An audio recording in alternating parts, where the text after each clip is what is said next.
Great.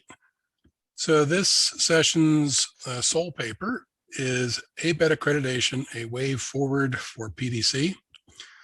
It's by Sherif Ali, Haidar Harmanani, Rajendra Raj, and Sanaa Sharafeddine. Hope I didn't kill anyone's name too badly there. All these authors have been deeply involved with degree program and course design and have been interested in PDC. They are also commissioners for ABET's Computing Accreditation Commission and have conducted multiple site visits for ABET. As such, they're extremely familiar with the role accreditation plays in pushing improvements into computing programs. So with that as an introduction, I'm going to turn it over to Raj, who will be presenting today. Thanks, Joel. Okay, feel free to pose questions and chat. I'm going to be monitoring that as I go through the presentation. I don't think it's a long presentation, and it's a lot more high level than the morning presentations. So feel free to ask questions. To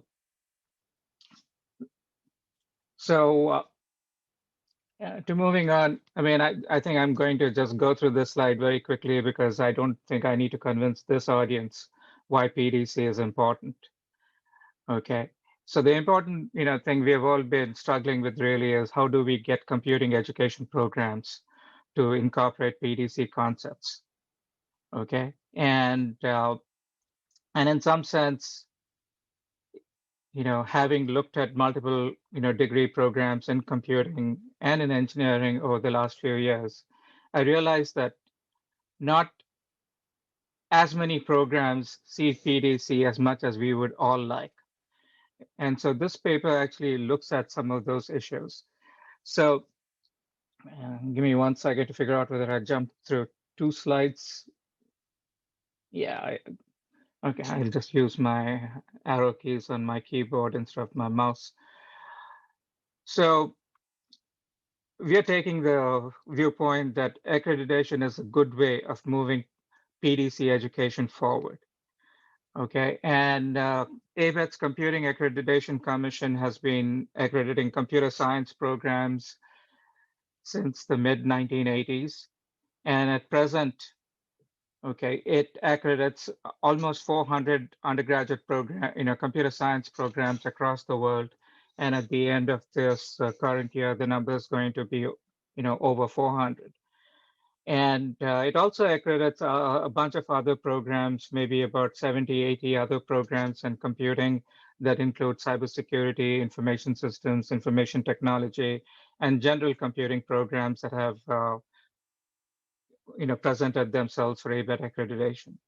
In addition, ABET's Engineering Accreditation Commission accredits computer engineering and software engineering programs. So, but in this paper, we are primarily going to focus on, on the computing part of this, because that's the thing that we are most familiar with, and that's where some action has actually taken place in explicitly requiring PDC. And so moving on.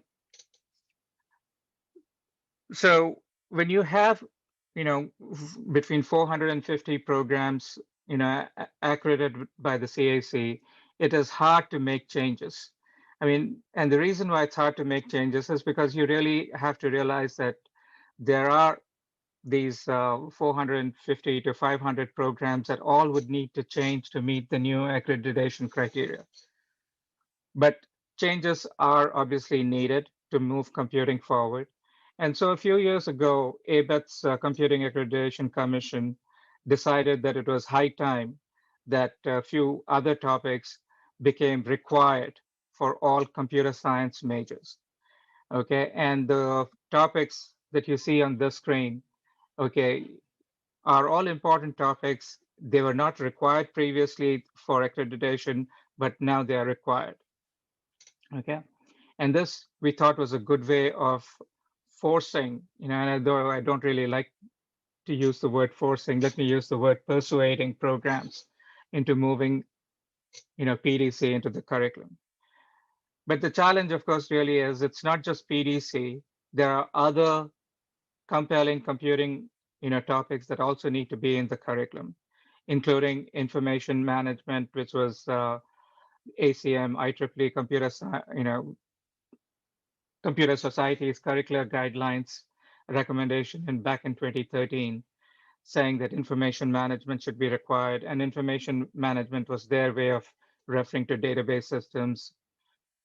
Networking and communication, obviously, has been there for a long time, as well as computer architecture and organization and operating systems. So we decided that a good way to enable or incorporate PDC into a modern computer science curriculum was to get the ABET accreditation criteria to change and require PDC. So what I'm going to do in this presentation really is, go through a few highlights of our paper, starting with what we noticed about PDC coverage in the top 20 accredited programs.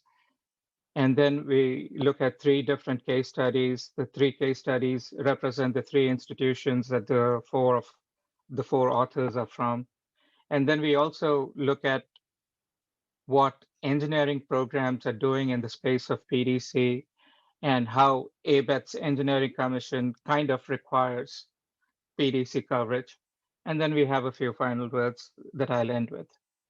Okay. So in our review of PDC in the top 20 ABET accredited, CS programs, we selected, 20 programs from 100 according to US News. So obviously that list of programs is heavily US based or biased. Though we have a whole bunch of programs outside the United States that are also ABET accredited. Then we focused on courses that required, PDC coverage. And the reason really is because that's the only way they can meet the ABET accreditation criteria. Then we looked at the course descriptions and the learning outcomes of these courses for these 20 programs that we saw. And then we just computed a weighted sum of all the courses that tackle specific components in the PDC areas. Okay, I don't want you to think that this was really done with the best techniques. This was really a rough way of trying to gauge what was actually happening with respect to PDC coverage in these topics, or rather in these programs. So one of the things we obviously did really was we looked at different courses and we looked at the kinds of topics. And if you look at the topics, there's nothing rocket science here. All of you would say that these are really important topics in PDC, and they are covered in different courses in these 20 ABET accredited programs. And it's the usual suspect: systems programming, comp-org, operating systems, database systems, and computer networks. Okay, so we also did a word cloud, and these were some of the most commonly used words in the course descriptions and the course outcomes that I alluded to earlier. And then we also looked at and we created this pie chart on how PDC topics were being covered in these programs. Okay, and I think the main thing to remember about these pictures here really is it gives you an idea. We are not saying that this is the way everybody should do things or this is the way everybody does things, but it gives you a flavor of how much importance that these 20 programs paid to the different courses for incorporating PDC coverage. So the first case study was from Lebanese American University, and that's the university where Sanaa and Haidar are from. And so they started actually working, they went back and looked at their history, and PDC coverage started in the late 1990s out there. And they decided to cover PDC not through just one course, but through multiple courses that are required in the curriculum, including the ones that are listed here from parallel programming, OS, comp-org, and database management. But to ensure that ABET's requirements are met, they have the dedicated parallel programming course with those 4 outcomes. Okay. And obviously in the other courses, they cover the distributed side of the coursework. Okay. And this is a little more details. And so they actually, the interesting things to note here really are They have support from industry, from Intel and NVIDIA. Okay, and students can also earn, certificates, by taking this course. Okay, the next case study is from the American University in Cairo, and they used a early maturity pedagogical approach to make sure that students learn key concepts in the curriculum as early as possible. And they enable their PDC coverage through these different courses so that they cover uh, threads, client server connectivity, and then obviously the usual suspects, COM, org, operating systems. And they also introduce PDC, not introduce, they provide further exposure to PDC and concepts of programming languages in their software engineering course. And the last case study is from my own institution, from my own program, the computer science program at RIT. And RIT switched to semesters back in 2013. And as part of our design, starting when we knew that we were going to convert to semesters, starting around 2010 or 2011, we revamped the entire computer science curriculum. And at that point, we said PDC is going to be exceedingly important. And so we created a course that focuses on parallel and distributed systems. And the course is called, COPADS, Concepts of Parallel and Distributed Systems. So you can say the focus there is truly on parallel and distributed systems and how to write programs across the space. And obviously it builds on multi-threaded and networking programming, that courses that students had seen earlier. And of course, starting in there, essentially in CS2, okay, students start programming, concurrently using Java threads and synchronizing, and they get into, I think they do at least 2 or 3 week course projects that involve threads. So what are the grander, things in computing and in engineering? So let's moving on to now to engineering. Okay, and I think this is really you know, a fundamental difference between how computing programs are organized today across the world and how engineering programs are organized. Most engineering programs have actually um, been out there for centuries, right? So the thing really is, over the centuries, we all have an understanding of what a good electrical engineering program looks like, because this has been around for centuries, as I said. My undergraduate degree is in electrical engineering, and it's pretty clear to me that if I tell anybody what that, if I say I have an electrical engineering program, anybody who's an electrical engineer has some sense of what my degree program was all about. The same is not really true about computing. We still have discussions of what makes a good computer science program or what makes a good information technology program and so on. So engineering has the luxury of saying everybody knows what a good chemical engineering program is or what a good electrical engineering program is. On the other hand, when it comes to things like computer engineering and software engineering, they are relatively new. But because they're engineering programs, there is a great deal of reluctance in engineering education to pinpoint every aspect of the curriculum as we do in computing. So, following that practice, in engineering accreditation criteria, there is no specific mention of PDC, in any of the engineering criteria for any of the engineering programs. So all it really talks about really is there should be adequate content so that students are prepared to enter the practice of engineering. And that applies to both computer engineering and to software engineering. Okay. So at this point, what do we do? The best way of looking at what engineering programs should do really is to go to the bodies of knowledge or the curricular guidelines that have been laid out by the different societies. And in the case of both computer engineering and software engineering, the ACM and the IEEE Computer Society have laid out, general curricular guidelines as to what a good computer engineering or a good software engineering program would look like.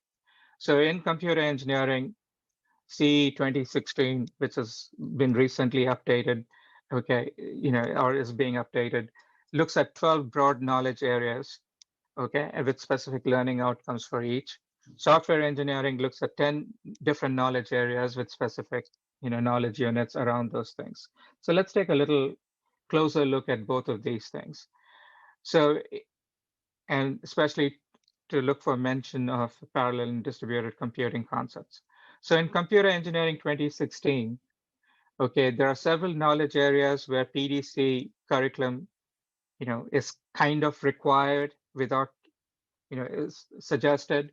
And you can see in computing algorithms and architecture and organization, system resource management and software design, you can see topics related to PDC out there. In software engineering, similarly, there's mention of concurrency primitives and software engineering construction methods for distributed software, especially cloud and mobile computing. So you can see that the curricular guidelines mention this, the accreditation criteria don't, okay? But I dare say an engineering program would find it hard to meet accreditation requirements if they did not show some instance of PDC, okay? So I think I've said a few of these things already. So PDC for a modern software engineer or computer engineer, okay, is really crucial. Without this, they cannot really do their jobs today. I mean, earlier today, we have heard different talks, starting with the keynote. You cannot really think of somebody building those mobile applications or even understanding without really having a real understanding of PDC at the hardware level, okay, in computer engineering. And that was fairly clear, right? If you want a modern computing curriculum. Now, you cannot expect the accreditation criteria in engineering to require that because of the nature of engineering, okay? And so to summarize, um, it's our belief that accreditation criteria, especially in computing programs, can help and have actually helped to incorporate PDC into programs. So the new ABET criteria that went into effect back in 2018, really not that new yet, now. So that essentially means if you add about 6 to 2018, by 2024, every ABET accredited computer science program will have PDC coverage to meet their ABET accreditation requirements, because ABET visits are scheduled typically once in 6 years. So the visit started in 2018. So I think in the visits in 2023, 24, all programs will be showing PDC coverage. So as you can see, I mean, that's 400 programs across the world, and that has definitely infused PDC. Okay, it's no longer talking about how to do PDC. It is getting PDC into the curriculum, and our studies have shown that many of these programs are actually going through their second or third round of improving PDC coverage, not just the 3 case studies from our own programs, but other programs that we have visited or looked at. Okay. And the current approach, most of these programs have taken is to create a dedicated course in PDC, like the ones at LAU or RIT. Okay, or infuse PDC concepts, which I think nearly all of these 400 programs will end up doing over the next 2-3 years. Okay. And the EAC criteria, again, do not mention PDC requirements in the criteria for the reasons that they don't mention very specific things in any of the criteria, but a modern engineering curriculum in software engineering or computer engineering obviously requires PDC coverage inherently. And the last thing I want to say really is, if we want, as a community interested in, here the folks at EduPar, if you're interested in infusing PDC, it is really up to us to keep convincing curricular guidelines to provide more and more details, okay, of PDC and what are the important things within PDC that should be included. And once they are in the curricular guidelines, in the case of the computing side, they will make it to the criteria. And in the case of engineering, they will essentially move it to a modern curriculum that will be required and such force engineering programs to include PDC. So thank you all for listening. If there are any questions. He is going to handle the questions. Please do put those in the chat as they occur to you.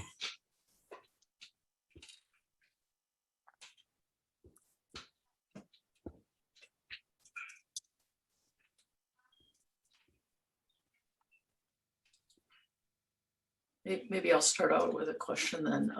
Okay, yeah, go ahead, Tia. There's a question on chat too. So oh, there is one. Okay, so how expensive is ABET accreditation? Oh, that's same question. Okay. I mean, I don't have an answer because I'm terrible at remembering numbers. Okay, but I think the actual expense of ABET accreditation is really small in terms of a dollar amount, especially if you're within the US. Okay, I can easily pull this up, and I think Haidar is here. Haidar, can you pull up those numbers?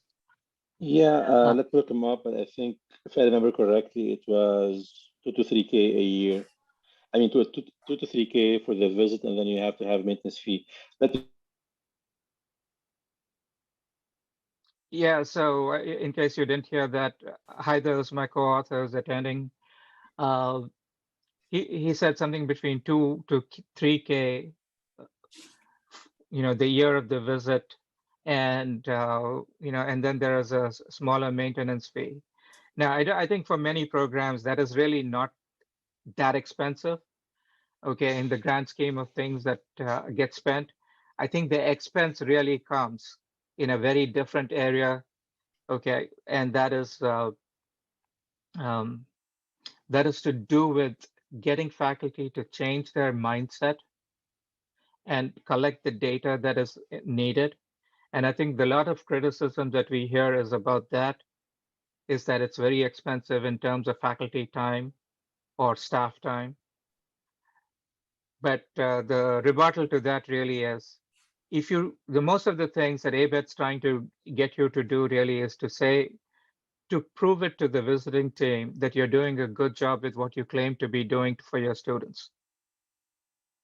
Okay, so if you do not have the evidence to show that your students are really being prepared for the kinds of careers or their future graduate study, you need to have the data to convince your students, to convince your stakeholders.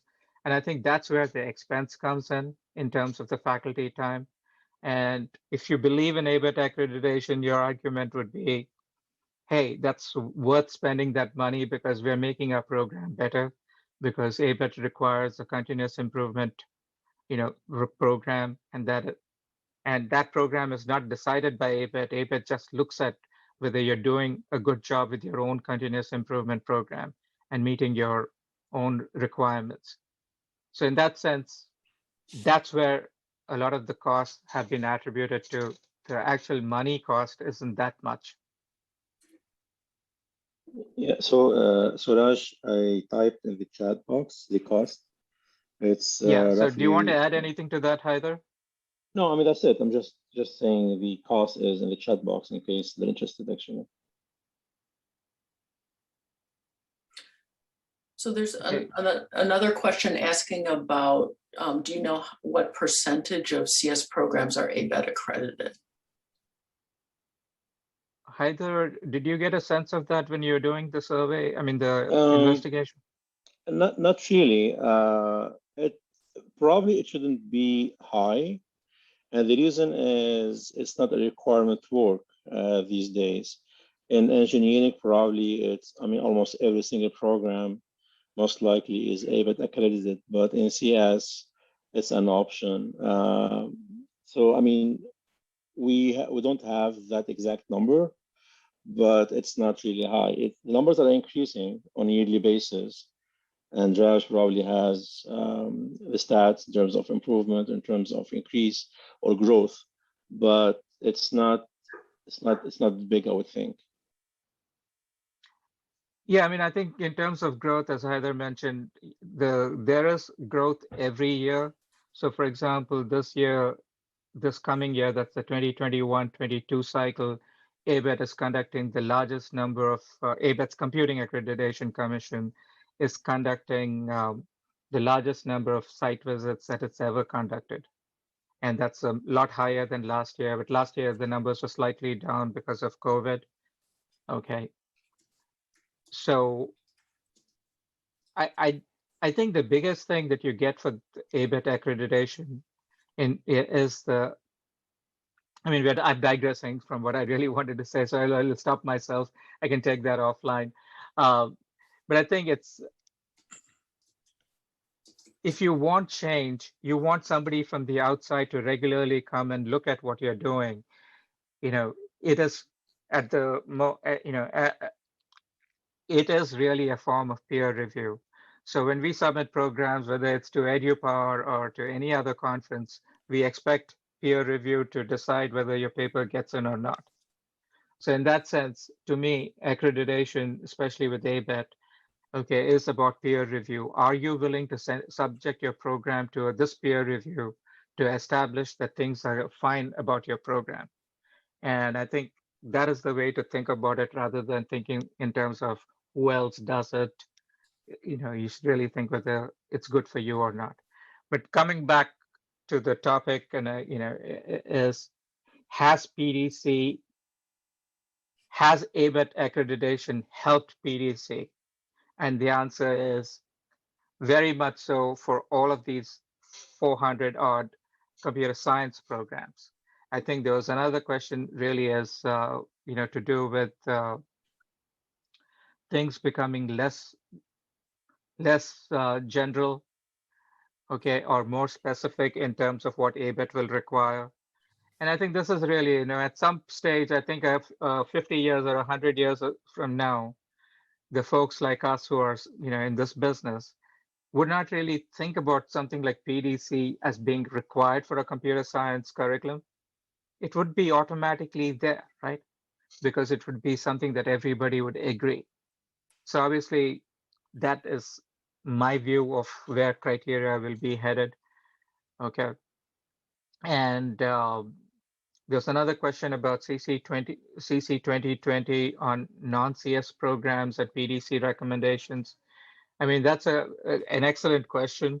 I wish I could say the effect will be great on the other computing disciplines.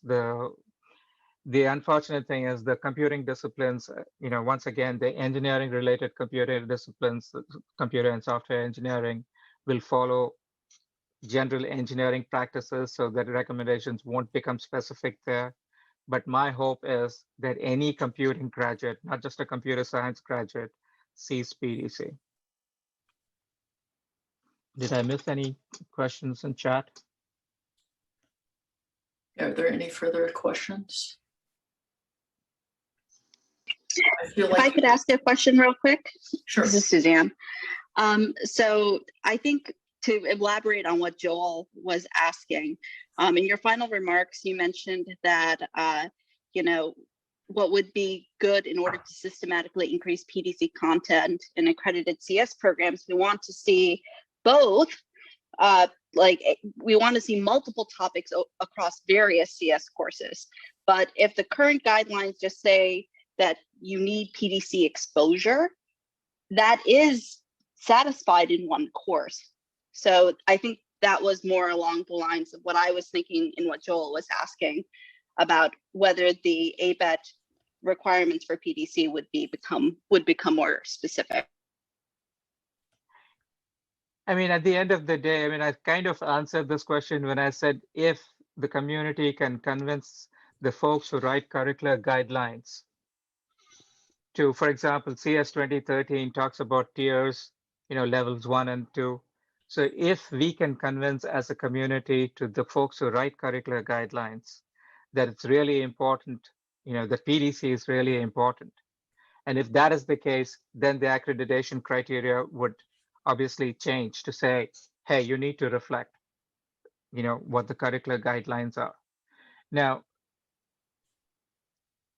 I'll give another example to, Suzanne. I mean, at West Point, you infuse a lot of cybersecurity content across your different courses. Okay. It would be great if you could do the same thing with PDC and you could elevate what ABET says about cybersecurity, which applies to all computing disciplines accredited by the CAC. It requires cybersecurity coverage, whether you're, computer science or information technology or information systems. Everybody has to have cybersecurity exposure. It would really be great if we could get to the point where we could move PDC from just the computer science part of the accreditation criteria into something at a higher level so that it impacts all of computing. And you can see, just to fill you in, okay, at West Point, okay, they have infused cybersecurity across their curriculum. It would really be nice for PDC to be equally infused across all of their curriculum in computer science and every other discipline. But with the current exposure to that cannot happen. And the exposure to ultimately comes from ACM IEEE Computer Society CS 2013 guidelines. Thanks. I think we're out of time for this session. So let's thank our speaker. Thank you, Raj. Thanks everybody for listening. And again, I'll encourage everybody to follow up directly with Raj or the other authors afterwards, through email. The contacts are all there.